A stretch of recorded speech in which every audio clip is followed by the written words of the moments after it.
بسم اللہ الرحمن الرحیم۔ مطالبہ الفرقان، سورہ النجم، مکی، نمبر 53، آیت نمبر 1۔ قرآن مجید کی تفسیر خود قرآن مجید سے، از علامہ غلام احمد پرویز صاحب، اخذ و تلخیص محمد اکبر دکشت بھاردواج، نظر ثانی ڈاکٹر انعام الحق۔ سورہ النجم، مکی، نمبر 53۔ بسم اللہ الرحمن الرحیم۔ اے اللہ، میری تمام تر کوششوں کا مقصد ربوبیت عامہ کے لیے تیری صفات کو بانداز رحمانیت و رحیمیت معاشرے کے اندر ظہور میں لانا ہے۔ ابتدائیہ: جن لوگوں کے دل میں وحی کی رہنمائی کے بارے میں خیالات پیدا ہوں، مثلاً یہ خیال پیدا ہو کہ وحی کی جس رہنمائی کی طرف انہیں دعوت دی جا رہی ہے وہ کس حد تک قابل اعتماد ہے، وہ سفر زندگی میں کہیں دھوکہ تو نہیں دے جائے گی، وہ غلط راستے پر تو نہیں ڈال دے گی، وہ کسی مقام پہ جا کر ساتھ تو نہیں چھوڑ دے گی۔ اے رسول، ان سے کہو کہ جب تم راستوں کو صحرا میں سفر کرتے ہو جہاں کوئی پختہ راستہ یا نشانات راہ نہیں ہوتے تو تم اپنی رہنمائی کہاں سے حاصل کرتے ہو؟ یہ اس کے سوا اور کیا جواب دے سکتے ہیں کہ ہم ستاروں کو دیکھ کر اپنا رخ متعین کرتے ہیں؟ تو بتاؤ، ستاروں کی رہنمائی قابل اعتماد ہے یا نہیں؟ کیا ستاروں کی رہنمائی نے تمہیں سفر کے دوران کبھی دھوکہ دیا ہے؟ یا کبھی ایسا ہوا ہے کہ انہوں نے کبھی تو تمہاری رہنمائی کی ہو اور کبھی نہ کی ہو؟ ستاروں کی رہنمائی کے بارے میں تمہارا جواب یہی ہوگا کہ جب یہ مستقلاً سفر کے دوران ہماری رہنمائی کرتے ہیں، کبھی دھوکہ نہیں دیتے۔ ستارے خدا کی عطا کردہ رہنمائی کے مطابق طلوع و غروب ہوتے ہیں، اور ان کی رہنمائی نے تمہیں کبھی دھوکہ نہیں دیا۔ تو جہاں سے ستاروں کو رہنمائی ملی ہے، وہیں سے اس رسول کو یہ وحی تمہاری رہنمائی کے لیے ملی ہے۔ جب ستاروں کی رہنمائی تمہیں کبھی دھوکہ نہیں دیتی تو خدا کی طرف سے وحی کے ذریعے ملنے والی رہنمائی تمہیں کس طرح دھوکہ دے سکتی ہے؟ سورہ 6 آیت 98، سورہ 56 آیت نمبر 75۔ ذرا اس بات پر غور کرو۔ عربی زبان میں نبی کا مفہوم مقام بلند پر کھڑے ہونے کا ہے۔ اس صورت میں نہ تو نبی اکرم صلی اللہ علیہ وسلم کے معراج پر جانے کا ذکر ہے اور نہ ہی خدا سے ملنے کا ذکر ہے۔ خدا سے جو ملنا ہے، جو ہم کلام ہونا ہے، وہ تو نبوت کے پورے 23 سال ایسے تھے جن میں جب اللہ چاہتا تھا اپنی وحی کے ذریعے رسول اللہ صلی اللہ علیہ وسلم سے ہم کلام ہو جاتا تھا۔ دراصل اس صورت میں نبوت کی خصوصیات کو بیان کیا گیا ہے۔ اللہ تعالیٰ سے کچھ احکام لینے کے لیے آسمان پہ جانے کی کیا ضرورت تھی، جبکہ سارا قرآن بذریعہ وحی حضور صلی اللہ علیہ وسلم کو بتدریج مل رہا تھا؟ تو اس بات کو کیسے مان لیا جائے کہ سورۃ البقرہ کی آخری 2 آیات لینے کے لیے رسول اللہ صلی اللہ علیہ وسلم خدا سے ملنے ایک خاص مقام پہ گئے تھے؟ صحیح یہ ہے کہ سورۃ البقرہ کی آخری 2 آیات بھی بذریعہ وحی ملی تھیں۔ یہ ہے وحی کے ذریعے قرب جو نبی کو حاصل ہوتا تھا۔ قرآن نے جو نبی کا لفظ لیا ہے اس کے معنی ہے مقام بلند پہ کھڑا ہوا۔ آپ آگے دیکھیں گے کہ ادھر عالم عامر کی بات کو جو ذہن انسانی میں ادراک انسانی میں آ نہیں سکتا، ادھر عالم خلق کی زبان میں کس قدر خوبصورت تشبیہات و استعارات سے قرآن کریم نے بات کو سمجھایا ہے۔ سورہ النجم مقام نبوت کی رفعت کا نقشہ آپ کے سامنے پیش کرتی ہے۔ خارجی کائنات، جسے ماوراء الکائنات کہتے ہیں، وہاں سے انبیاء کرام کو وحی ملتی تھی۔ اس کا ادراک انسان کے لیے مشکل ہی نہیں بلکہ ناممکن بھی ہے۔ تو اس آیت کا ایک حصہ تو ماوراء کائنات سے ہے، جس کے متعلق ہماری زبان میں کچھ گفتگو ہو رہی ہے۔ تو سوچ لو کہ اس میں کس قدر جامعیت اور ارتقاز ہوگا۔ اس سورہ میں دوسرا حصہ نبی اکرم صلی اللہ علیہ وسلم نے جس طرح سے اس دنیا میں وحی پر مبنی ایک نظام متشکل کیا تھا سے متعلق ہے۔ اسے سمجھنے کے لیے یوں سمجھیے کہ خدا کی طرف سے جب ایک رسول وحی وصول کرتا تھا تو یہ رسول کا مقام نبوت ہوتا تھا، اور جب وہ ملنے والی وحی کو انسانوں تک پہنچاتا تھا اور اس کے مطابق ایک نظام تشکیل کرتا تو یہ نبی کا مقام رسالت ہوتا تھا۔ ہر نبی کو کتاب ملتی تھی، کوئی ایک بھی نبی ایسا نہیں جسے کتاب نہ دی گئی ہو۔ اس صورت میں رسول اللہ صلی اللہ علیہ وسلم کے عالم عمر سے وحی وصول کرنے کی کیفیت کو تشبیہات و استعارات میں انسانی زبان میں بیان آئے گا۔ سورت کے لب لباب یہ ہے کہ جب خدا کی رہنمائی میں چلنے والے ستارے تمہیں کبھی دھوکہ نہیں دیتے تو خدا کی طرف سے انسانوں کے لیے رہنمائی کس طرح تمہیں دھوکہ دے سکتی ہے۔ رہنمائی کے لیے انمٹ نشان ہونے چاہیے، لہٰذا خدا نے قرآنی رہنمائی یعنی قوانین کے بارے میں کہہ دیا کہ نہ تو اس کے قوانین میں کوئی تبدیلی کر سکے گا اور نہ ہی قوانین کے مؤثرات کو کوئی روک سکے گا۔ سورہ بنی اسرائیل کی آیت 1 سے عام طور پر رسول اللہ صلی اللہ علیہ وسلم کے معراج کے پہلے حصہ کی سند لائی جاتی ہے اور معراج کے دوسرے حصہ کی سند سورہ النجم سے لائی جاتی ہے۔ ہم نے ان دونوں حصوں کو بڑی وضاحت کے ساتھ سورہ بنی اسرائیل کی آیت نمبر 1 کے تحت بیان کر دیا ہے، برائے مہربانی وہاں سے ملاحظہ فرما لیں۔ آیت نمبر 1، وَالنَّجْمِ إِذَا هَوَى، ستارہ جو طلوع ہو کر ایک مخصوص راستہ طے کر کے ایک مخصوص مقام پر غروب ہوتا ہے، اس بات پر شاہد ہے کہ وَالنَّجْمِ إِذَا هَوَى سورہ 53 آیت نمبر 1، اس پہلی آیت میں ایک تو النجم ستارے کا ذکر ہے اور دوسرا ہوا کا ذکر ہے۔ لفظ ہوا کے اندر ستارے کا طلوع ہونا، اپنی پوری گزرگاہ سے سفر کرتے ہوئے چلتے جانا اور اس کے بعد غروب ہو جانا، یہ سارا مفہوم اس ایک لفظ ہوا میں شامل ہے۔ کہا کہ ستارے کا طلوع، سفر اور غروب اس بات پر شہادت دیتا ہے، گواہی دیتا ہے۔ کس بات پر گواہی دیتا ہے؟ دیکھیے اگلی آیت، آیت نمبر 2، ما ضل صاحبكم وما غوى، تمہارا یہ رفیق سفر محمد وحی ملنے کے بعد نہ تو راستے کی تلاش میں سرگرداں پھرتا ہے اور نہ ہی راستہ پا جانے کے بعد بھٹک گیا ہے۔ غوا کے معنی ہے بھٹک جانا۔ صاحبکم تمہارا ساتھ، تمہارا رفیق، ذلہ سرگرداں، مارے مارے پھرنا۔ ایک جگہ سے رہنمائی ملنے کے اعتبار سے محمد صلی اللہ علیہ وسلم کی رہنمائی ستارے کی طرح کبھی دھوکہ نہیں دے گی۔ ستارے کا طلوع، سفر اور غروب چونکہ خدا کی رہنمائی میں ہوتا ہے، اس لیے تم دیکھتے ہو کہ ستارے کا طلوع، سفر اور غروب غیر متبدل ہے، اور ساتھ ہی رات کے سفر میں تمہاری رہنمائی کے لیے ایک یقینی ذریعہ ہے۔ تمہارے صاحب محمد صلی اللہ علیہ وسلم کو بھی ستارے کی طرح خدا کی طرف سے رہنمائی ملی ہے۔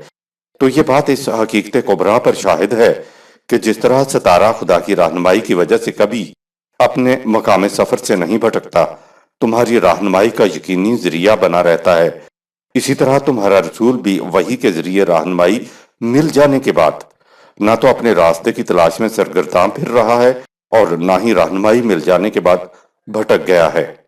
رسول اللہ صلی اللہ علیہ وسلم کو نہ تو مقام امامت دیا، نہ لیڈرشپ کا دیا۔ آپ صلی اللہ علیہ وسلم کو مقام دیا تو رفیق کا، ساتھی کا دیا، کہ جیسے ایک کارواں کے افراد ایک دوسرے کے ساتھی ہوتے ہیں۔ صاحب کا، رفیق کا، ساتھی کا نام دے کر پکارا گیا ہے کہ یہ نہ تو رہنمائی کی تلاش میں سرگرداں ہے اور نہ ہی رہنمائی مل جانے کے بعد بھٹک گیا ہے۔ آیت نمبر 3، وما ينطق عن الهوى، یہ رسول جو کچھ تم سے کہتا ہے اپنی خواہش کے مطابق نہیں کہتا، کیونکہ خدا کی رہنمائی تمہارے صاحب کو بغیر محنت و کاوش کے ملی ہے، اس لیے اس کے اپنے جذبات و خیالات اس کی طرف سے پہنچائی گئی رہنمائی میں شامل نہیں ہوتے۔ یہ جو کچھ تم سے کہتا ہے اپنی طرف سے نہیں کہتا، بلکہ صرف خدا کی وحی کے مطابق تمہیں رہنمائی دیتا ہے۔ انسانی خیالات و جذبات ہر آن بدلتے رہتے ہیں۔ انسانی عقل و فکر نے دستیاب معلومات کے مطابق فیصلہ کرنا ہوتا ہے۔ معلومات تبدیل ہو جائیں تو فیصلہ بھی بدل جاتا ہے۔ چونکہ رسول اپنی عقل و فکر کی روح سے رہنمائی نہیں دے رہا ہوتا، خدا کی طرف سے دے رہا ہوتا ہے، اس لیے اس کی طرف سے رہنمائی ستاروں کی رہنمائی کی طرح اٹل اور یقینی ہوتی ہے۔ آیت نمبر 4۔ إن هو إلا وحي يوحى یہ رسول یقیناً صرف اس وحی کو تمہارے سامنے بیان کرتا ہے جو اسے خدا کی طرف سے ملتی ہے۔ قرآن وحی خداوندی کا مجموعہ ہے، اس میں رسول کے ذاتی خیالات اور جذبات کا کوئی دخل نہیں ہے۔ انسان کی خواہشات اور اس کے خیالات و جذبات ماحول کے پیدا کردہ ہوتے ہیں۔ ماحول بدل جائے تو خواہشات، خیالات اور جذبات بھی بدل جاتے ہیں، لیکن وہی جو خارج سے براہ راست خدا سے ملتی ہے متبدل اثرات سے منزہ اور تغیرات سے ماورا ہوتی ہے۔ رسول صرف اس وحی کو بیان کرتا ہے جو اس کی طرف خدا کی طرف سے آ رہی ہوتی ہے۔ یہ وحی کی رہنمائی ویسے ہی ہے جیسے ستاروں کی طرف سے اٹل اور یقینی رہنمائی آ رہی ہوتی ہے۔ قرآن کریم نے سماء، ارض، اشیاء کائنات اور شہد کی مکھی کی طرف وحی کا لفظ استعمال کیا ہے، جن کی طرف ان کی اپنی محنت و کاوش کے بغیر خدا نے رہنمائی وحی کی ہے۔ جو شخص قرآن کی رہنمائی کا تجربہ کر کے فائدہ نہیں اٹھاتا، اس کی مثال ایسی ہی ہے جیسے کوئی ستاروں کی رہنمائی کا فائدہ نہیں اٹھاتا اور بھٹک جاتا ہے۔ آیت نمبر 5۔ علمه شدید القوى وحی اسے رسول کو اس خدا کی طرف سے ملتی ہے جو بڑی قوتوں کا مالک ہے۔ علمہ شدید القوا میں علمہ کا تعلق تو تعلیم تک ہی ہے۔ یہ تعلیم کس نے دی؟ کہا شدید القوا، وحی کی تعلیم اس نے دی جو بہت بڑی قوتوں کا مالک ہے۔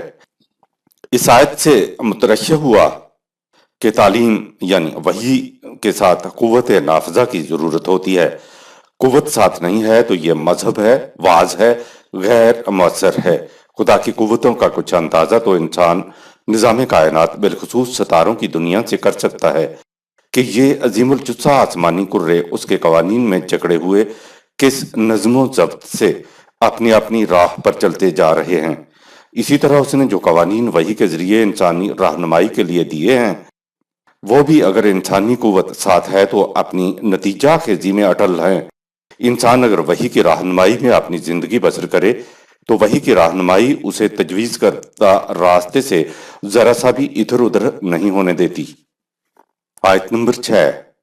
ذو مرة فاستوى خدا زندگی کے مختلف مراحل میں ضرورت پڑنے والی ہمگیر رہنمائی سے بھی اچھی طرح واقف ہے۔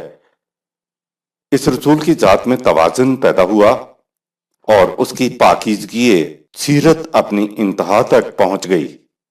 ذو مرتن کے معنی ہے وہ زندگی کی مختلف گزرگاہوں کا مالک ہے۔ انسان کو ایک ہی ڈگر پر زندگی بسر نہیں کرنا ہوتی، اس کو تو زندگی میں مختلف راستے پیش آتے ہیں۔ اس بات کو خدا ہی جانتا ہے کہ انسان کی زندگی کے مختلف راستوں کے لیے وہ کون سی رہنمائی ہے جو ہر راستے میں کارگر ہو۔ ہر راستے میں کارگر رہنمائی کو خدا نے انسان کو وحی بذریعہ انبیاء عطا کیا، لہٰذا اس نے جو جامع اور آخری رہنمائی انسانوں کو عطا کی وہ زندگی کے تمام مراحل میں کامیابی کی ضمانت ہے۔ اگر نظام کے پاس علم تو ہو لیکن قوت نہ ہو تو یہ نہیں چل سکتا، یہ تو نرا مولوی بن گیا۔ یا اس میں علم اور قوت تو ہو ساتھ میں ربوبیت، رحمت نہ ہو تو یہ چنگیزیت ہے جو ہڈیوں کو توڑ دیتا ہے۔ ضرورت ہے کہ نظام اور اس کے سربراہ میں علم، قوت اور رحمت متناسب انداز میں موجود ہوں۔ فاستوا کے معنی ہے کہ اس رسول کی ذات میں پورا توازن پیدا ہوا اور پاکیزگی سیرت میں اپنی انتہا تک پہنچ گیا۔ یہ توازن پروپورشن بڑی چیز ہے۔ توازن بگڑ جائے تو انسان کھڑا نہیں رہ سکتا۔ کرسی کی ایک ٹانگ چھوٹی ہو تو اس پہ بیٹھنا عذاب بن جاتا ہے۔ استوا والا وہ شخص ہوتا ہے جس کی مختلف صلاحیتوں میں، قوتوں میں توازن ہو، جس کی اکملیت، پرفیکشن نقطۂ انتہا تک پہنچ گئی ہو۔ رسول اللہ صلی اللہ علیہ وسلم کے لیے فاستوا کا لفظ آیا ہے۔ آپ صلی اللہ علیہ وسلم اور تشکیل کردہ نظام میں قوتیں اور صلاحیتیں متوازن تھیں تاکہ نوع انسانی کا بھلا ہو۔ آیت نمبر 7۔ وهو بالأفق الأعلى اس کے ساتھ ہی وہ وحی کی روح سے علم کی ان بلندیوں پر بھی جا پہنچا جہاں سے عقل انسانی کی رسائی ناممکن ہے۔ سورہ 81 آیت نمبر 23۔ وَهُوَ بِالْأُفُقِ الْأَعْلَى، وہ آسمان کی بلندیوں سے افق کی وسعتوں میں آ گیا، اور اس کے ساتھ ہی وہ علم کی ان بلندیوں پر بھی جا پہنچا جہاں عقل انسانی کی رسائی ناممکن ہے۔ جہاں یہ آسمان اور زمین ملتے ہوئے نظر آتے ہیں اس کو افق کہتے ہیں۔ وہاں آسمان کی بلندیاں زمین کے ساتھ ملتی ہوئی نظر آتی ہیں، ان بلندیوں سے جیسے کوئی اتر کے زمین کی سطح کے اوپر آ گیا ہو۔ وہی وصول کرتے ہوئے نبی مقام نبوت کی بلندیوں پر ہوتا ہے۔ اس کے بعد نبی رسالت کی خاطر تمام دنیا کی سطح پہ آتا ہے۔ خدا کا نبی صرف آسمانی باتیں نہیں کرتا ہے بلکہ اس کا تعلق اس زمین کے مسائل سے بھی ہوتا ہے۔ اس کو تمثیلی انداز میں یوں سمجھو جیسے یہ افق یا horizon, تمہیں نظر آتی ہے کہ آسمان آ کر کس طرح زمین کے لبوں کو چومتا ہے، تو رسول کی یہ خصوصیت بھی عظیم ہوتی ہے کہ وہ نرا فلاسفر یا نرا صوفی نہیں ہے کہ وہ اپنی ہی ذات اور اپنی ہی تخیلات سے اس کو واسطہ ہے۔ وہ آسمان علم کی بلندیوں کے بعد زمین کی پستیوں کے اوپر آتا ہے، کیونکہ اس کا معاملہ انسانی دنیا سے آ کر پڑتا ہے۔ وہ یہاں آتا ہے تو پھر انسانی معاملات سے قریب تر ہو جاتا ہے۔ وہ تارے کے دنیا نہیں ہوتا بلکہ وہ دنیا میں انسانی معاملات سے اور قریب ہو جاتا ہے، انسانی معاملات کی گہرائیوں میں اترتا ہے۔ یہ جو رسول اللہ صلی اللہ علیہ وسلم کی ذات میں جتنی صفات، اس کے کردار کی جتنی بلندیاں، پاکیزگیاں، اس کے علم کی وسعتیں گنائی گئی ہیں، وہ تو اس کی ذات میں ہی ہوں گی۔ ٹھیک ہے کہ وہ مکمل پرفیکٹ ہو، وہ کامل بھی ہو، اعتدال کی بلندیوں پر بھی ہو، حسنات کی خوبیاں بھی اپنے اوج کمال پر پہنچی ہوئی ہوں، تو انسانیت کو اس سے کیا فائدہ؟ فائدہ تو تب ہے جب نبی خدا سے علم پا کر زمین پر انسانوں کی فلاح و بہبود کے لیے نظام تشکیل دے، تاکہ انسانیت کو بھاری بھاری بوجھوں اور باطل کی زنجیروں سے نجات ملے۔ شعور نبوت اور شعور تصوف کا لطیف نفسیاتی فرق۔ علامہ اقبال نے خطبات اقبال میں بہت بڑے صوفی حضرت عبد القدوس گنگوہی کا قول نقل کیا کہ محمد عربی صلی اللہ علیہ وسلم فلک الافلاک کی بلندیوں پر پہنچ کر واپس تشریف لے آئے۔ خدا شاہد ہے کہ اگر میں اس مقام پر پہنچ جاتا تو کبھی واپس نہ آتا۔ اسی فکر کے اندر شعور نبوت اور شعور تصوف کا لطیف نفسیاتی فرق واضح ہو گیا ہے۔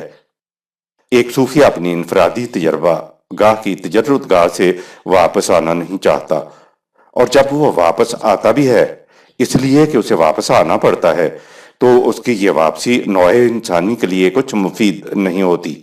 اس کے برعکس ایک نبی کی مقام بلند سے واپسی تخلیقی مقصد کے لیے ہوتی ہے۔ نبی آتا ہے کہ زمانے کے طوفان پر تسلط پا کر تاریخ کی قوتوں کو اپنے قابو میں لے آئے اور اس طرح بلند مقاصد کی ایک نئی دنیا تعمیر کر دے۔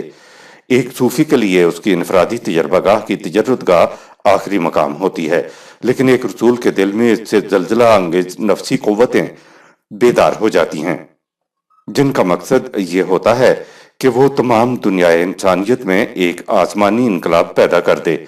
یہ آرزو کہ جو کچھ اس نے دیکھا ہے وہ ایک جیتی جاگتی دنیا کے پیکر میں متشکل ہو جائے، نبی کے دل میں پیش پیش ہوتا ہے۔ اسی لیے ایک صاحب وحی کے تجربہ کی قدر و قیمت جانچنے کا ایک طریقہ یہ بھی ہے کہ دیکھا جائے کہ اس نے انسانیت کو جس قالب میں ڈالا ہے وہ کیسا ہے، اور اس کے پیغام کی روح سے جس قسم کی دنیائے ثقافت ابھر کر سامنے آ گئی ہے وہ کس انداز کی ہے۔ یہ ہے افق اعلیٰ پہ آنے کی بات۔ علم کے بلند ترین سرچشمہ سے وحی پانے کے بعد وہ دنیا انسانیت کی عام الفاظ میں پست سطح کے اوپر آ جاتا ہے کہ اس نے زمین کو آسمان بنانا ہوتا ہے۔ ہوا بالافق الاعلی، سورہ 53 آیت نمبر 7۔ ایک اور مقام پہ ہے کہ یدبر الامر من السماء الی الارض، سورہ 32 آیت نمبر 5۔ خدا کی تدبیر کی، نظام خدابندی کی جو رسول کے ہاتھوں متشکل ہوتا ہے، کیفیت یہ ہوتی ہے کہ وہ سما کی بلندیوں سے اترتا ہے اور پھر زمین کی پستیوں سے اس کا آغاز کرتا ہے، اور پھر وہ آہستہ آہستہ اوپر کی طرف چڑھتا ہوا نقطۂ تکمیل کی طرف اٹھتا ہے۔ یہ جو نیچے اترنا ہے وہ ہے وہی، یہ خارج سے انکشاف حقیقت کا نام ہے جسے نزول کی اصطلاح سے تعبیر کیا جاتا ہے۔ وہی کی بنیادی خصوصیت اس کی خارجی آبجیکٹیوٹی ہے۔ اگلا لفظ ہے کہ ہوا بالافق الاعلی، سورہ 53 آیت نمبر 7، وہ افق کے اوپر تھا۔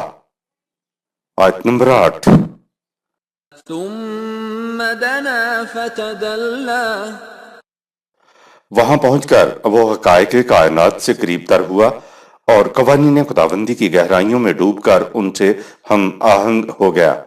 مقام بلند سے وحی پا کر نبی زمین پر انسانوں کے مسائل حل کرنے کے لیے ان کے قریب ہوتا ہے۔ ثم دنا فتدلى ثم دنا، سورہ 53 آیت نمبر 8، پھر وہ اور قریب ہوا ہے اور قوانین خداوندی سے ہم آہنگ ہونے کے لیے قریب ہوتا چلا گیا۔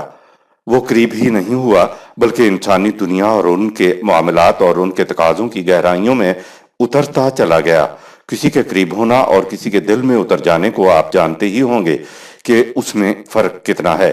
مسٹر جارڈ نے کہا کہ اگر کسی انسان میں علم کی وسعت ہو تو وہ مفکر یعنی فلاسفر ہوتا ہے، اور اگر اس میں جذبات کی گہرائی ہو تو وہ تخلیقی نابغہ کریٹو جینیس ہوتا ہے۔ اس لیے جوڈ کہتا ہے کہ علم کی وسعت اور آفاق کی گہرائیوں میں اترنے کی صلاحیت، دونوں چیزیں ضروری ہیں۔ نبی مقام بلند سے نیچے رسول کی حیثیت سے انسانی سطح پہ آتا ہے تاکہ ایک نئی دنیا کی تخلیق کرے۔ جب وہ حقائق کی گہرائیوں میں اترتا ہے، حقائق سے قریب ہوتا ہے، تو وہ صرف محسوسات کے طور پر علمی نقطۂ نگاہ سے قریب تر ہوتا ہے۔ پھر وہ حقائق کی گہرائیوں میں ڈوبتا ہے، وہاں اس کو معلوم ہوتا ہے کہ انسانی دنیا کے تقاضے کیا ہیں۔ یہاں آ کر وہ برگزان کے الفاظ میں کریٹو جینیس بنتا ہے، ایک نئی دنیا کریٹ کرتا ہے۔ وہ حقائق کائنات سے محسوس طور پہ قریب نہیں ہوتا بلکہ فتد اللہ، سورہ 53 آیت نمبر 8، وہ حقائق کی گہرائیوں میں اتر جاتا ہے۔ یہ سب کچھ کرنے کے بعد علم پایا، انسانوں کی سطح پہ آیا، انسانوں کے قریب تر ہوا، ان کے دلوں میں اتر گیا۔ تو کیا بس اتنی ہی بات کے لیے یہ کچھ کیا؟ نہیں، مقصد اگلی آیت میں آتا ہے۔ آیت نمبر 9، فكان قاب قوسين أو أدنى وہی سے ہم آہنگی اور حقائق کی گہرائی میں اترنے کا نتیجہ یہ ہوا کہ وہ انسانی دنیا میں خدا کے پروگرام کی تکمیل کے لیے خدا کا رفیق بن گیا۔ سورہ 8 آیت نمبر 17۔ معراج کے قصے میں خدا اور نبی اکرم صلی اللہ علیہ وسلم کے مابین دو کمانوں کے فاصلے کی حقیقت۔ سوال یہ ہے کہ خدا نے رسول کو متوازن صلاحیتوں کی اکملیت پہ پہنچایا ہوا ہے، تو اس کے پروگرام کا کیا مقصد حیات ہے؟ اس نے کیا کرنا ہے؟ رسول کو کیوں ایسا بنایا گیا؟ فَكَانَ قَابَ قَوْسَيْنِ أَوْ أَدْنَىٰ، سورہ 53 آیت نمبر 9۔ ہمارے ہاں تو یہی تصور ہے کہ حضور صلی اللہ علیہ وسلم طبعی جسم کے ساتھ آسمانوں پر گئے، وہاں سامنے خدا تھا، اس کے سامنے بیٹھے، آپس میں باتیں ہوئیں۔ قعبہ قوسینہ کے معنی کیے جاتے ہیں کہ ملاقات میں خدا کا اور آپ صلی اللہ علیہ وسلم کا جو فاصلہ تھا وہ تیر چلانے والی دو کمانوں کے برابر تھا۔ یہ بات یاد رکھیں کہ فاصلہ تو محسوس شے سے ماپا جاتا ہے۔ اگر دونوں غیر محسوس ہیں یا دونوں میں سے ایک غیر محسوس ہے تو فاصلہ ماپا ہی نہیں جا سکتا۔ اب یہ کہنا کہ خدا اور رسول اللہ صلی اللہ علیہ وسلم اتنے قریب ہو گئے کہ وہ دو کمانوں کے برابر فاصلہ رہ گیا تھا، تو یہ بات ٹھیک نہیں ہے، کیونکہ خدا غیر محسوس ہے۔ اگر ذہن میں پہلے سے یہ بات سمائی ہوئی ہو کہ واقعہ معراج میں حضور صلی اللہ علیہ وسلم طبعی جسم کے ساتھ خدا کے ہاں تشریف لے گئے تھے، تو پھر اس کے بعد باقی ساری چیزیں محسوسات کی زبان میں کہی جائیں گی، اور ایسا ہی ہوا۔ خدا نے نبی اکرم صلی اللہ علیہ وسلم کو قرآن کریم کے حقائق دیے، اس کو صفات، خصائص، سیرت و کردار میں اتنی پاکیزگی اور بلندی عطا کی۔ ان عطیات کا مقصد کیا تھا؟ مقصد بتایا کعبہ قوسین، سورہ 53 آیت نمبر 9۔ اس کو سمجھنے کے لیے ہم ذرا تفصیل میں جائیں گے۔ حضرت موسیٰ علیہ السلام کے واقعہ کو سامنے لائیے، جو قرآن کریم بچپن سے لے کر جوانی تک بلکہ شادی تک بیان کرتا ہے۔ اس کے بعد کہتا ہے کہ واسطہ نعتوں کا لنفسی سورہ 20 آیت نمبر 41۔ اے موسیٰ ہم نے تجھے اپنے لیے چن لیا ہے۔ دیکھا جائے تو کائنات کے ہر شے خدا کے قبضہ قدرت میں ہے۔ اس کو کیا ضرورت پڑی کہ ایک انسان کو اس کی پیدائش کے زمانے سے تیار کرتا چلا جائے؟ کس قصد کے لیے؟ کہا کہ ہم نے تمہیں اپنے لیے چن لیا ہے۔ سطحی نگاہ سے یوں نظر آتا ہے جیسے اللہ میاں کا کوئی کام معاذ اللہ رکا ہوا تھا اور وہ تنہا اس کو نہیں کر سکتا تھا۔ رکے ہوئے کام کو کرنے کے لیے ایک رسول کو تیار کیا اور پھر کہا کہ لو بھئی یہ ہمارا کام ہے، یہ اب تم کر دو۔ ہم سے اکیلے نہیں ہو سکتا یا ہم سے ہو نہیں سکتا، تم کر سکتے ہو۔ کام کیا تھا؟ کہا کہ اذهبا الی فرعون انہ طغی سورہ 20 آیت نمبر 43۔ جاؤ فرعون کی طرف، وہ بہت سرکش ہو گیا ہے۔ یہ ہے خدا کا ایک کام کہ فرعون کی سرکشی کو روکنے کے لیے حضرت موسیٰ علیہ السلام کو تیار کیا گیا۔ کس مقصد کے لیے؟ ایک دوسرے مقام پہ کہا ہم نے چاہا کہ بنی اسرائیل کے اوپر اپنا احسان کریں اور انہیں فرعون کے چنگل سے آزاد کرائیں۔ خدا قادر المطلق ہے، چاہتا تو بنی اسرائیل کو خود ہی آزادی دلا دیتا، لیکن خدا نے براہ راست ایسا کرنے کی بجائے حضرت موسیٰ علیہ السلام کو اس کام کے لیے منتخب کیا۔ یہ یاد رکھنے کی بات ہے کہ انسانوں کی دنیا میں خدا کی مشیت انسانوں کے ہاتھوں ہی سے بروئے کار آتی ہے۔ اگر خدا کا پروگرام ہو، مشیت خداوندی ہو، انسانی معاشرہ ہو، کسی شے کو بروئے کار لانا ہو تو اس وقت مشیت خداوندی وجود میں آ جاتی ہے۔ اگر مشیت خداوندی یہ تھی کہ فرعون کی غلامی سے بنی اسرائیل کو چھڑایا جائے تو مشیت خداوندی کے از خود بروئے کار آ جانے میں کون سی چیز مانع ہو سکتی تھی؟ نہیں، قطعاً نہیں۔ اب حضرت موسیٰ علیہ السلام کو تیار کرنا اور پھر کہنا واسطہ نعتوں کا لنفسی سورہ 20 آیت نمبر 41۔ اے موسیٰ ہم نے تجھے اپنے لیے چن لیا ہے۔ بات یہ ہوئی کہ انسانوں کی دنیا میں خدا اپنی مشیت کو انسانوں کے ہاتھوں سے پورا کرواتا ہے اور اسے منسوب وہ اپنی طرف کر لیتا ہے کہ ہم نے یہ کیا، ہم نے فرعون کو اس کی سرکشیوں کا مزہ چکھایا، ہم نے اس کی تباہی کا سامان کیا، ہم نے کیا۔ کی کیفیت یہ ہے کہ وہ ایک شخص کو اس مقصد کے لیے تیار کرتا ہے اور کہتا ہے کہ جاؤ، جو ہم نے کرنا تھا وہ جا کر تم کرو۔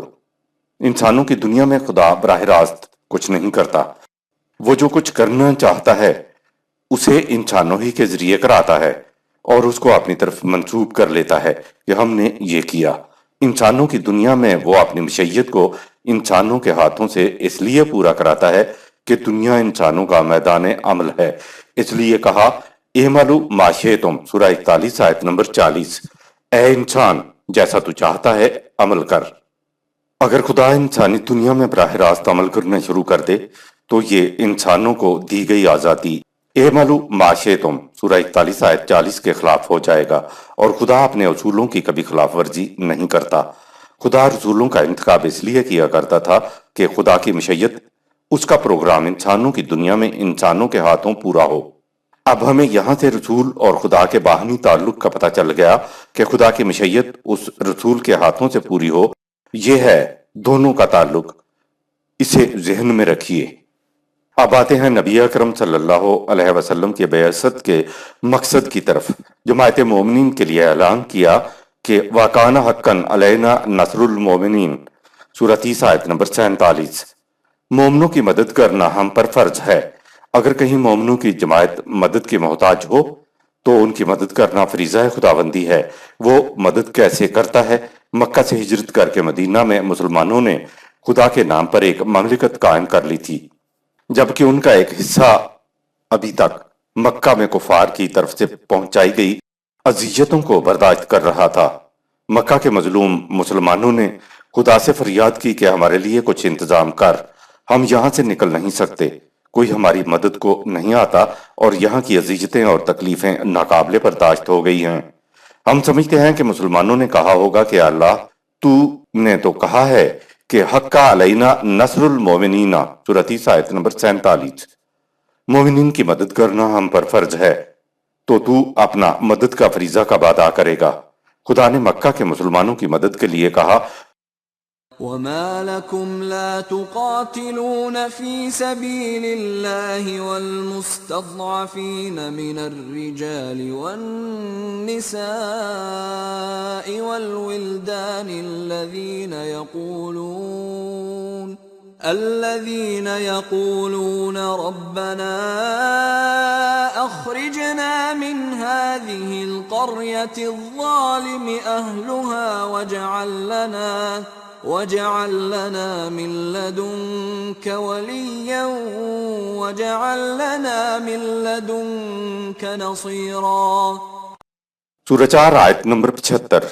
اور اے جماعت مومنین، تمہیں کیا ہو گیا ہے کہ تم اللہ کی راہ میں ان مکہ کے بے بس مردوں، عورتوں اور بچوں کی خاطر جنگ نہیں کرتے جو ہمیں درد و سوز سے پکار پکار کر کہہ رہے ہیں کہ اے ہمارے رب، ہمیں اس ظالم باشندوں کی بستی سے نکال اور ہمارے لیے اپنی جناب سے ہمدرد پیدا کر اور ہمارے لیے اپنے پاس سے مددگار کھڑا کر دے۔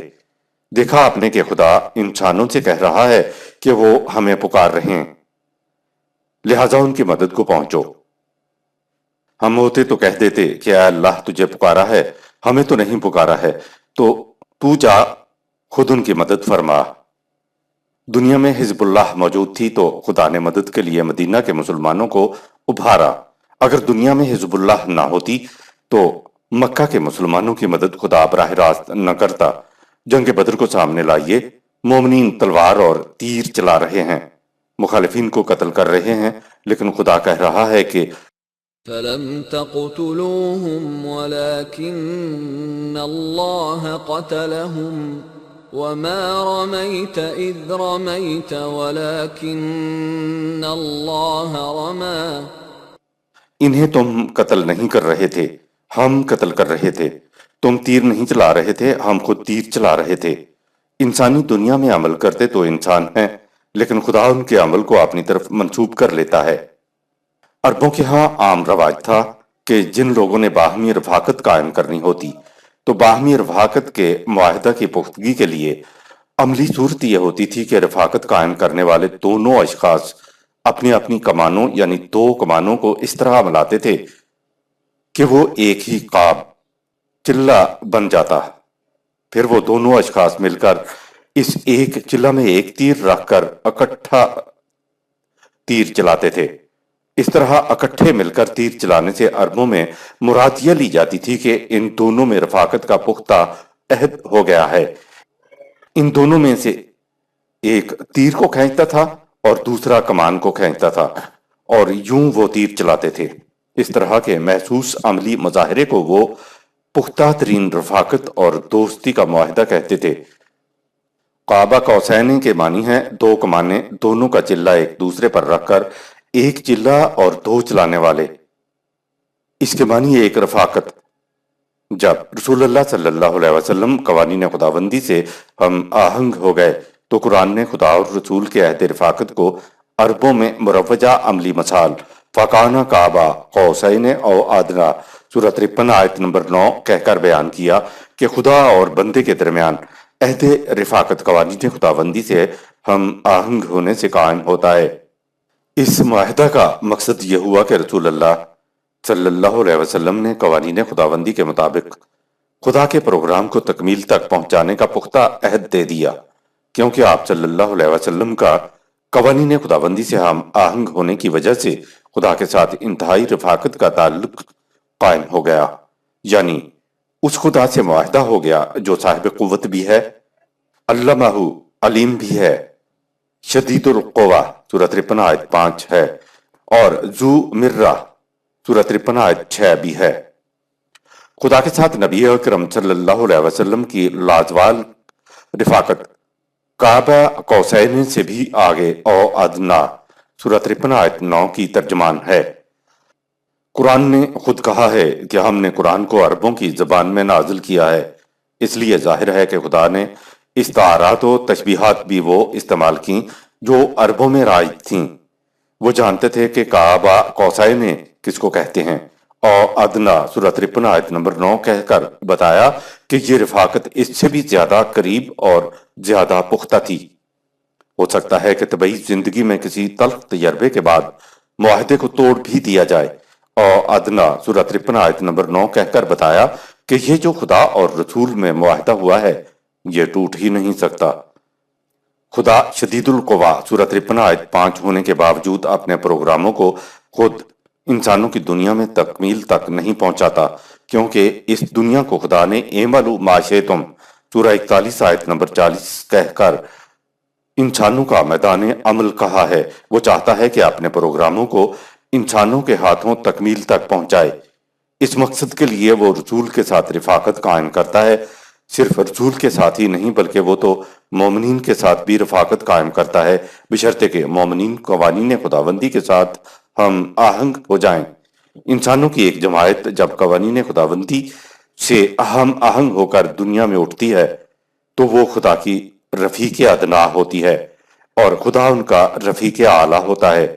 تبھی تو مومنین کی مدد کرنا رفیق اعلیٰ خدا پر فرض ہو جاتا ہے۔ قوانین خداوندی کے ساتھ ہم آہنگ ہو جانے سے سماوات والارض دونوں کی قوت جماعت مومنین کے ساتھ ہو جاتی ہیں، کیونکہ انسانوں کو عطا کردہ قوانین کائناتی قوانین سے ہم آہنگ ہیں۔ آیت نمبر 10۔ فَأَوْحَى إِلَى عَبْدِهِ مَا أَوْحَى۔ اس طرح خدا نے اپنے ادنا رفیق بندے نبی کی طرف وہ کچھ وحی کر دیا جسے انسانی رہنمائی کے لیے دینا مقصود تھا۔ خدا تعالیٰ کے نبی اکرم صلی اللہ علیہ وسلم کے ساتھ ہم کلامی صرف وحی کے ذریعے تھی۔ اوپر مذکورہ رفاقت کے بعد معراج شریف کا سارا مسئلہ حل ہو جاتا ہے۔ یہ سارا کچھ کرنے کے بعد اگر یہ بات ہو کہ حضور صلی اللہ علیہ وسلم خود وہاں موجود تھے، خدا سامنے موجود تھا، دونوں آپس میں باتیں کر رہے تھے، تو قرآن یہ نہ کہتا کہ فَأَوْحَى إِلَىٰ عَبْدِهِ مَا أَوْحَىٰ سورہ 53 آیت نمبر 10۔ پس ہم نے اپنے بندے پر جو وحی کرنا چاہی وحی کی۔ یہ آمنے سامنے کی بات نہیں تھی، یہ تو وحی دینے کی بات تھی۔ یعنی جب رسول اللہ صلی اللہ علیہ وسلم ہماری مشیت کو پورا کرتے ہوئے اس مقام بلند تک پہنچ گیا تو پھر ہم نے اپنے بندے کو وحی کی خلوت سے سرفراز کر دیا۔ وحی تو حضور صلی اللہ علیہ وسلم پر 23 سال ہوتی رہی تھی۔ وحی کے لیے تو عرش پر جانے کی ضرورت نہیں تھی، حتیٰ کہ پہلی وحی بھی زمین پر ہی ہوئی تھی۔ 23 سال حضور صلی اللہ علیہ وسلم پر وحی زمین پر ہی ہوتی رہی، تو اب یہ کیا خصوصیت تھی کہ اس کے لیے حضور صلی اللہ علیہ وسلم کو وہاں خود جانا پڑتا ہے اور براہ راست اللہ تعالیٰ سامنے بٹھا کر وحی کرتا ہے۔ یہی اوحا لفظ ہے جہاں کہا کہ ان ہوا الا وحی یوحا سورہ 53 آیت نمبر 4۔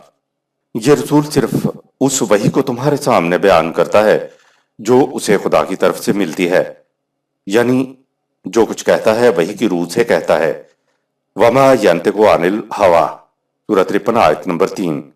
یہ رسول جو کچھ تم سے کہتا ہے اپنی خواہش کے مطابق نہیں کہتا، بس وحی کی روح سے کہتا ہے۔ یہ آمنے سامنے والی بات نہیں ہے، یہ تو وحی دینے کی بات ہے جس کا سلسلہ زمین پر 23 سال جاری رہا۔ خدا پورے قرآن کو وحی کہتا ہے۔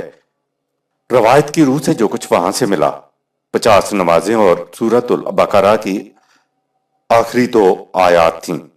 نمازیں بھی حضرت موسیٰ علیہ السلام کے مشورے پر بار بار اللہ کے حضور جا کر 5 کروائیں۔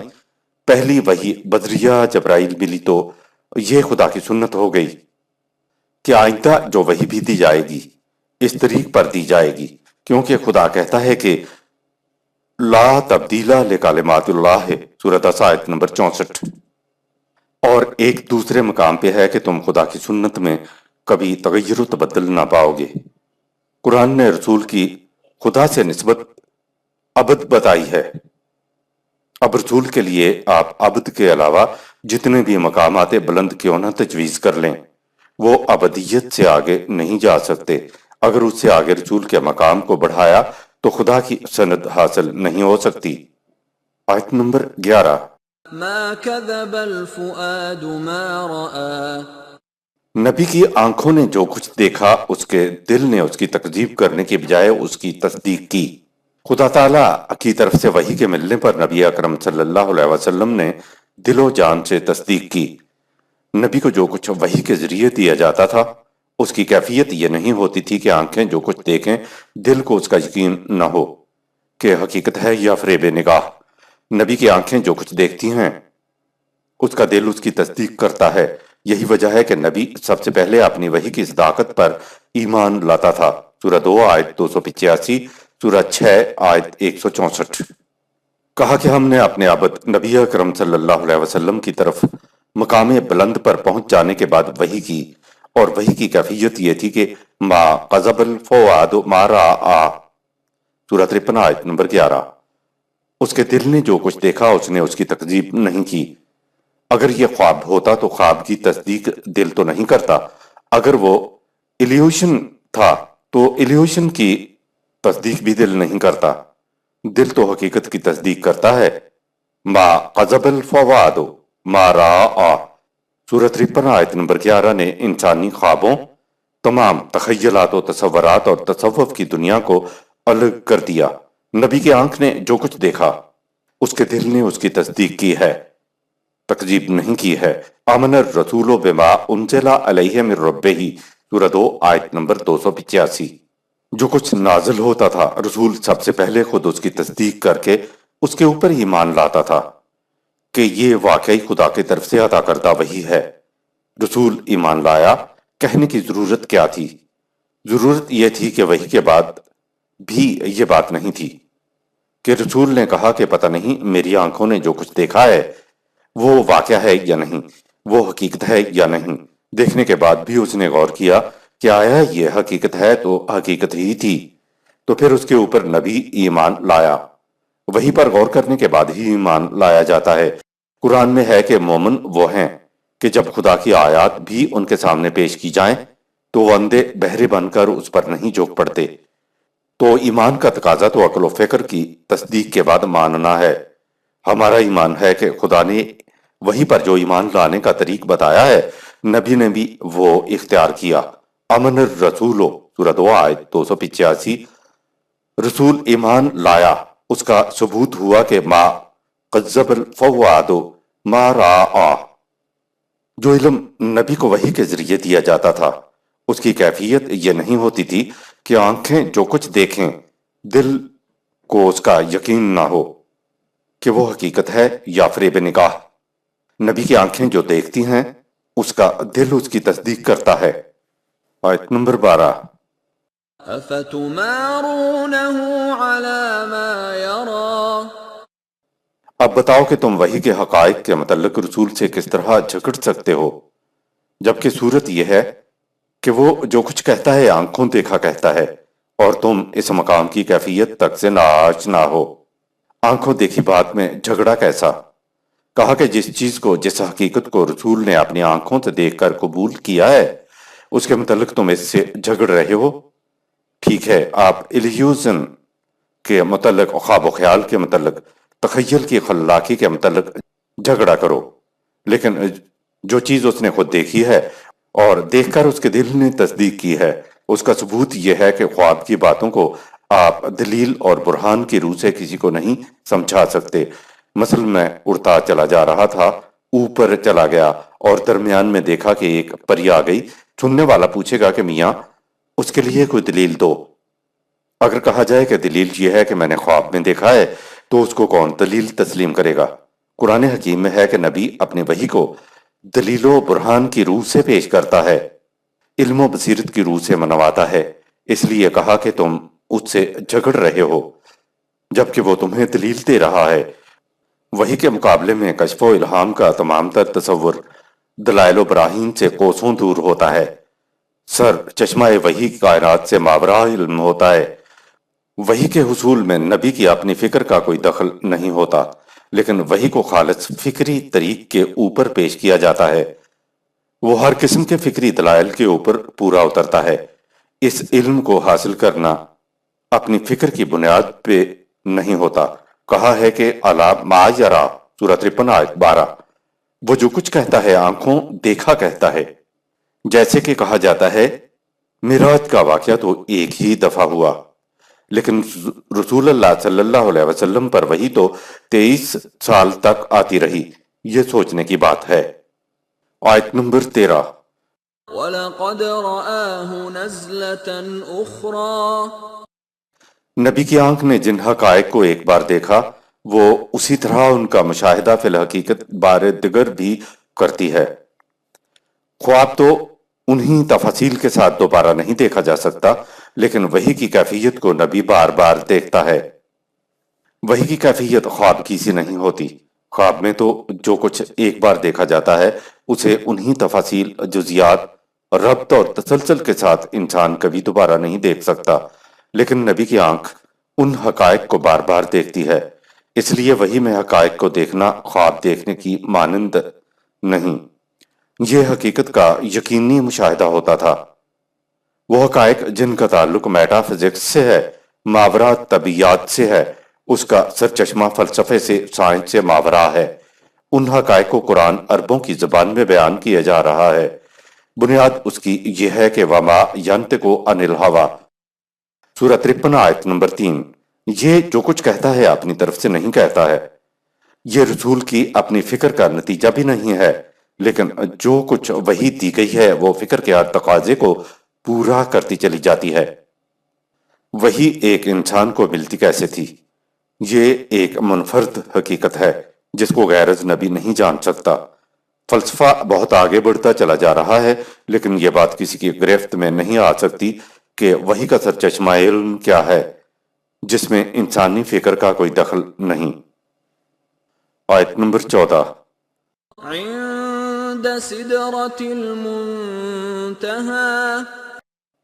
وحی کا سرچشمہ علم الہی ہے، اور یہ وہ مقام ہے جہاں عقل انسانی کے لیے حیرت اور یکسر حیرت کے سوا اور کچھ نہیں ہے۔ مقام نبوت کی بنیادی خصوصیات۔ اس صورت میں نبوت کی خصوصیات کو بیان کیا گیا ہے۔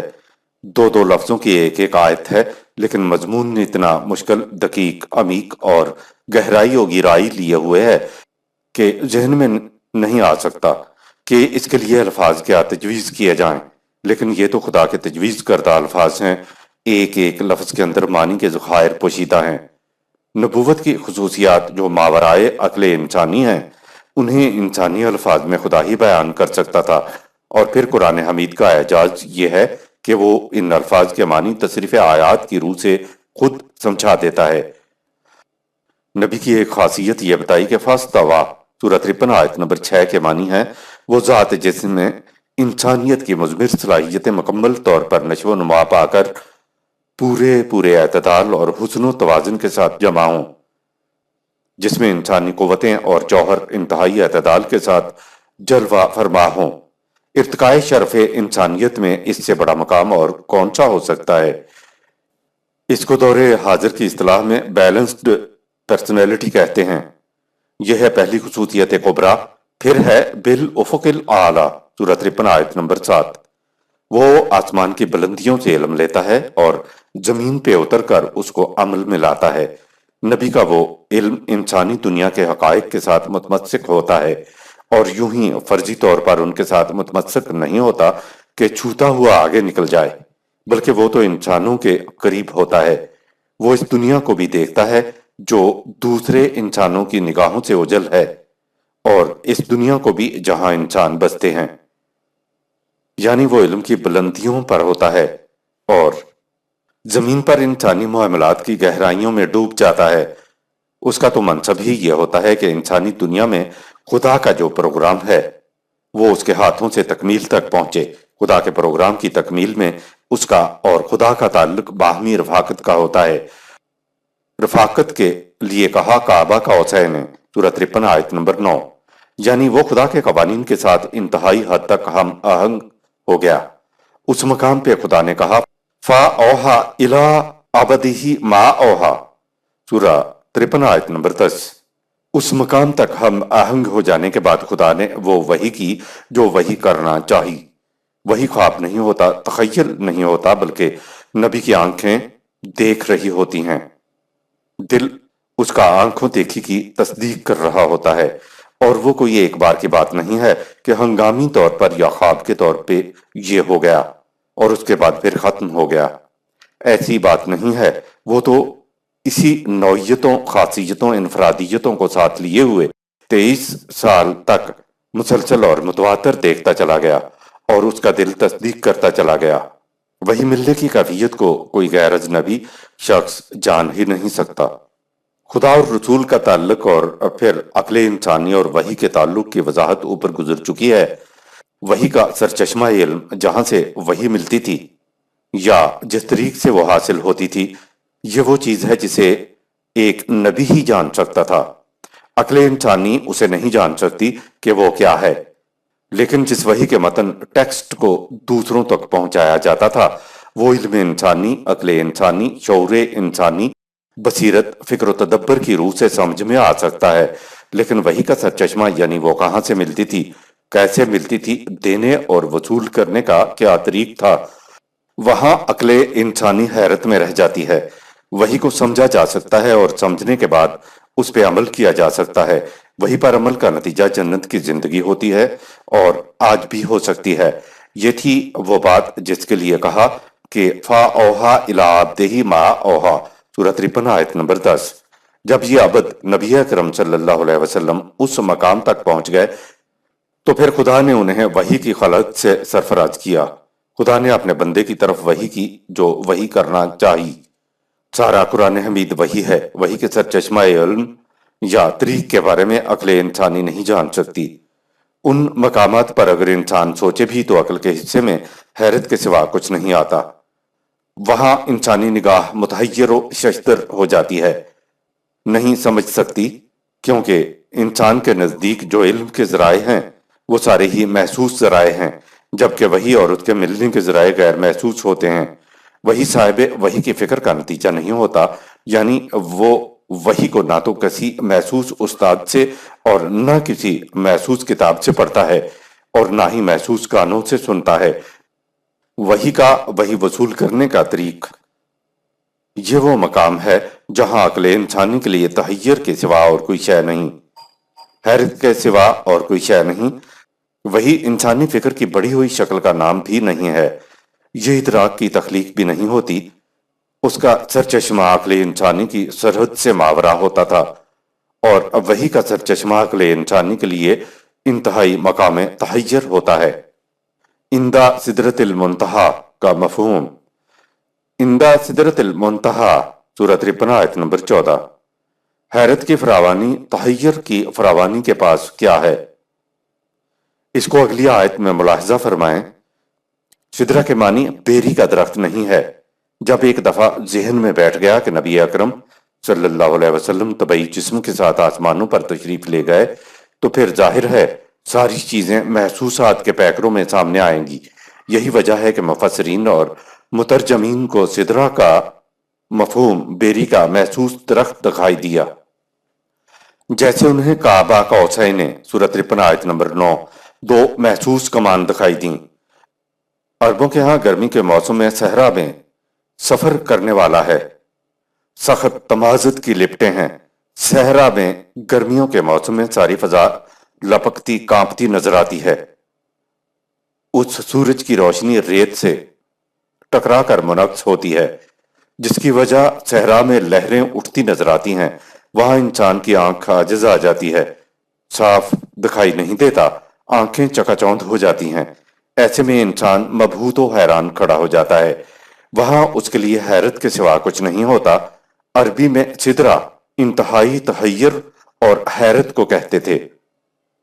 یہ وہ مقام ہوتا ہے جہاں عقل انسانی کے حصے میں انتہائی تحیر اور حیرت، ونڈر کے سوا کچھ نہیں آتا۔ ایسے مقام تحیر پر نبی اکرم صلی اللہ علیہ وسلم کھڑے تھے، لیکن نبی کی نگاہ میں ذرا سی بھی جھپکی پیدا نہیں ہوئی۔ اگر آپ یہ جاننا چاہیں کہ وحی کیا ہے، یہ ملتی کیسے تھی، تو یہ سدرۃ المنتہا سورہ 53 آیت نمبر 14 کا مقام ہے، جہاں غیر اجنبی انسان کی عقل کے حصے میں تحیر کے سوا کچھ نہیں آئے گا۔ عرب فلسفی نہیں تھے، وہ محسوس مشاہدات سے کچھ نتائج اخذ کر کے اس کے لیے ایک لفظ قائم کیا کرتے تھے۔ اب ذرا تصور کرو کہ سخت گرمی کا موسم ہے، صحرا میں مسافر کھڑا ہے، دوپہر کا وقت ہے، چلچلاتی دھوپ ہے، سورج کی روشنی ریت سے ٹکرا کر لہریں پیدا کر رہی ہے، تمازت کی گرمی ہے، گرم ہوا لو کے شعلے دور دور تک پھیل رہے ہیں، صحرا میں ریت ہی ریت ہے، وہاں انسان کی آنکھ چندھیا آ جاتی ہے، انسان صحیح طور پر دیکھ نہیں سکتا، تو ایسی کیفیت کو عرب سدرا کہتے ہیں، اور ایسی کیفیت میں کھڑے شخص کو وہ صادر کہتے ہیں۔ حیرت کے لیے عربوں کے ہاں اور بھی بیسیوں الفاظ ہیں، ان کی زبان تو بڑی وسیع ہے، ایک ایک شے کے لیے ان کے پاس ہزاروں الفاظ ہوتے ہیں۔ قرآن حمید نے سدرا کا لفظ کیوں چنا؟ اس لیے کہ عربوں کا ہر شخص جانتا تھا کہ ایسے مقام پہ انسانی نگاہ پہ کیا بیتتی ہے، انسان کی کیا کیفیت ہوتی ہے۔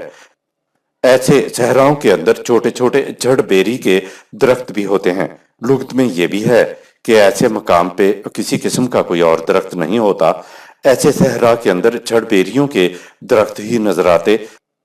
مفسرین نے یہ معنی لے لیے کہ وہاں بیری کا درخت ہے۔ عرب جس معنی کے اندر یہ سدرا یا صادرہ کے الفاظ استعمال کرتے تھے، ان کے لغت کے اندر موجود ہے۔ لغات کے اعتبار سے سدرا کے معنی حیرت اور اضطراب کے ہوتے ہیں۔ سوال یہ پیدا ہوا کہ جہاں اس طرح سے انسان کی عقل گم ہو جائے، حیرت ہی حیرت ہو، تو اس سے انسان کو اپنی دنیا میں فائدہ کیا پہنچے گا؟ انسان نے تو علم اور عقل و بصیرت کی روح سے ہی سب کچھ طے کرنا ہوتا ہے۔ دراصل خدا وحی کے سرچشمے کے متعلق بات کر رہا ہے، لیکن وحی کو عقل کی روح سے سمجھ کر پھر اس کو عملی دنیا میں لایا جائے تو وحی کا جو نتیجہ برآمد ہوگا اس کو اگلی آیت میں بیان فرمایا۔ آیت نمبر 15۔ عندها جنة المأوى، اس مقام تحیر کے قریب ہی تو جنت الماوا ہے۔ اندہا جنت الماوا کا مفہوم، عقل انسانی اگرچہ مقام نبوت کی کیفیت و ماہیت کو تو نہیں سمجھ سکتی، لیکن یہ وحی کی روح سے ملنے والے قوانین کو سمجھ کر ان پر ایمان لا کر ان کے مطابق زندگی بسر کر کے جنتی زندگی حاصل کر سکتی ہے۔ یعنی انسانی عقل جب وحی کی رہنمائی میں سفر زندگی طے کرے گی تو یہ سفر سیدھا جنت تک پہنچ جاتا ہے۔ جنت اس مقام تحیر کے پاس ہے سے یہ مراد ہے کہ مقام تحیر سے وحی ملتی ہے اور وحی کی روشنی میں زندگی بسر کی جائے تو جنت ملتی ہے۔ یوں سمجھو کہ مقام تحیر اور جنت قریب قریب ہی واقع ہیں۔ انتہا جنت الماوا سورہ 53 آیت 15۔ سدرۃ المنتہا کے پاس ہی تو جنت ہے۔ عقل کی حیرت مقام نبوت پر ایک دیوانے کا خواب نہیں ہوتی۔ مقام حیرت سے ملنے والی وحی کے مطابق زندگی بسر کرو گے، انتہا جنت الماوا سورہ 53 آیت نمبر 15، تو وحی سے جڑا ہوا نہایت آرام سے رہنے کا ٹھکانہ ہے۔ قرآن نے جنت کی خصوصیت بتائی کہ فلا خوف علیہم ولا ھم یحزنون سورہ 2 آیت نمبر 38۔ اس میں کسی کو کسی قسم کا خوف نہیں ہوگا، حزن نہیں ہوگا، دل کی افسردگی نہیں ہوگی۔ کہا کہ اگر مقام وحی اندہ سدرۃ المنتہا سورہ 53 آیت نمبر 14 ہے تو اندہا جنت الماوا سورہ 53 آیت 15 جنت بھی اسی کے پاس ہے۔ یعنی جو شخص عقل کی روح سے مقام نبوت کو اپنے حیطہ ادراک میں لانے کی صحیح لا حاصل کرتا ہے تو اس کے حصہ میں حیرت کے فراوانیوں کے سوا کچھ نہیں آتا، لیکن جو شخص عقل و بصیرت کی روح سے وحی کے پیغام کے مطابق اپنی زندگی بسر کرتا ہے تو وہ اسی کی قسم کی روش اختیار کرنے والے جنت کی آغوش میں آ جاتے ہیں، جہاں اضطراب باقی نہیں رہتا، جو عقل کی نارسائی کی وجہ سے قدم قدم پر اس کے لیے وجہ خلش بنتا تھا۔ اسی لیے کہا ہے کہ جنت الماوا از یکشا سدرتا ما یکشا سورہ 53 آیات 15-16۔ جنت بھی اسی کے پاس ہے۔ وہی کا مقام وہ ہے جہاں عقل انسانی بار ہی نہیں پا سکتی۔ انسانی آنکھ کے لیے تحیر ہی تحیر ہوتا ہے، جہاں حیرت ہی حیرت، تحیر ہی تحیر چھایا ہوا تھا، محیط تھا۔ کیا بات ہے اس منظر کی! مگر نبی کی کیفیت یہ ہوتی ہے کہ جب ان تحیر کی وادیوں میں ہر طرف سے علم الہی چھایا ہوا ہوتا ہے تو اس کی آنکھ اس مقام پر ذرا ادھر ادھر نہیں ہوتی۔ جو کچھ آنکھ نے دیکھا دل نے اس کی تصدیق کی۔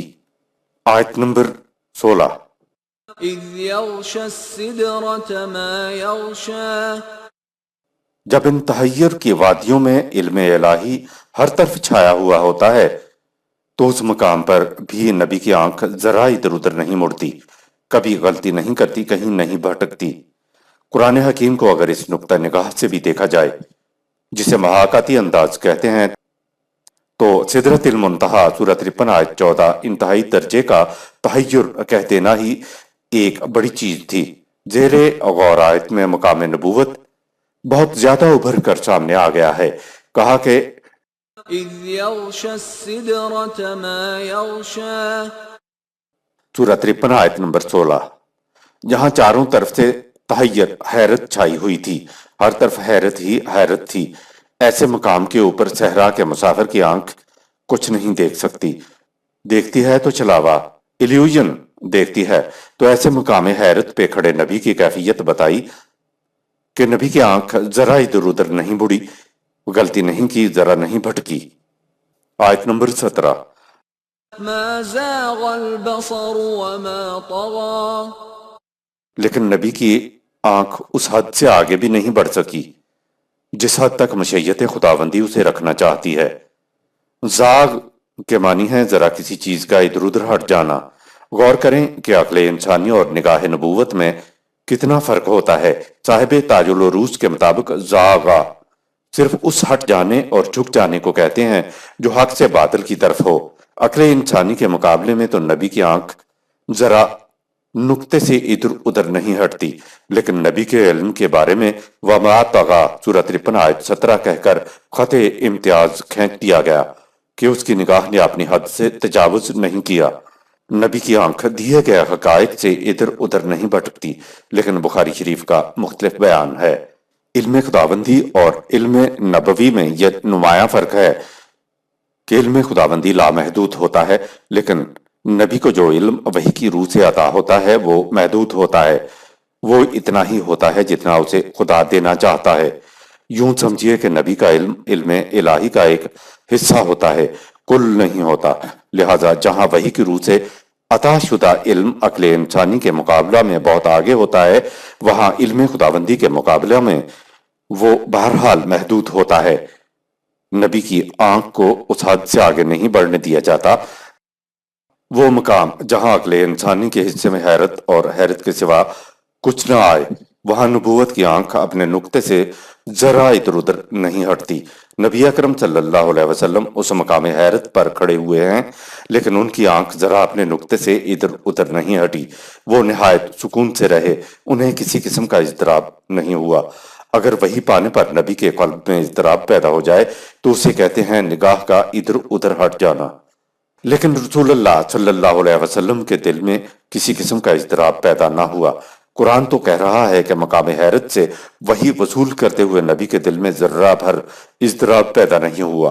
لیکن بخاری شریف کی پہلی ہی حدیث کے مطابق غار کے اندر جبرائیل آئے اور آپ صلی اللہ علیہ وسلم سے کہا پڑھ۔